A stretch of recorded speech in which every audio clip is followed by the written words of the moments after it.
was on State Route 6 outside of Chehalis, about 9 miles, and I was headed east. And as I was preparing to come off a bridge, I noticed a logging truck up ahead approaching the corner at a high rate of speed. And conditions were wet, so that made it more dangerous. And immediately, as he was approaching the corner, he slammed his brakes on. His trailer jackknifed into my lane. He went around, he corrected, put the nose of his truck back into his lane, but his trailer stayed jackknifed. And as I was coming off the bridge, his trailer hit me head on and demolished my truck.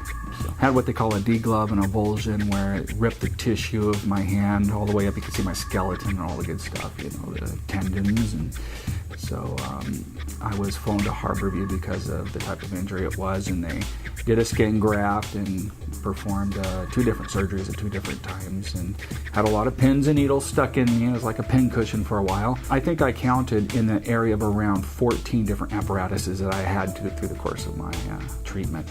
Went through 9 months of physical therapy. I never did regain all the use of my fingers. I can't play my violin anymore. It never be again like it was, and especially the disfigurement, that's there to stay. So, you know, I was a layman. I didn't know the first thing about attorneys. I know I needed an injury attorney. So I looked up one that's local in Olympia, and he boasted a fairly large staff, I think like 18 to 20 people. I know he's got 4 attorneys now. At the time he had 3. And I thought bigger the better. That really wasn't the case. After hiring him, he was on my case for about 7 months, literally hadn't done a thing, not much at all.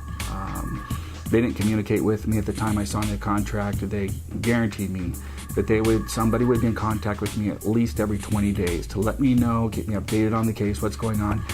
Through the course of having him for 7 months, they contacted me once.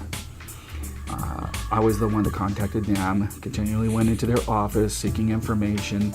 At the time, the the State Patrol report on the accident was being released. They wanted me to get it. And so I went and paid and had that and retrieved that for myself. And those were the red flags that raised my eyebrows. And so I knew I needed to start looking elsewhere. So I started researching their attorneys out of Seattle. I ordered Chris Davis's book, the 10 Biggest Mistakes That Can Wreck Your Washington Case. And I was pretty much sold after I read the book that night. My wife and I read it. But I called him, sent him an email. He called me, I called him back. And we had some discussions, and he was just very humble on the phone. I appreciated the fact he didn't brag and boast that he was the man for the job. He was humble. He let me know some of the red flags to look for when looking for an attorney.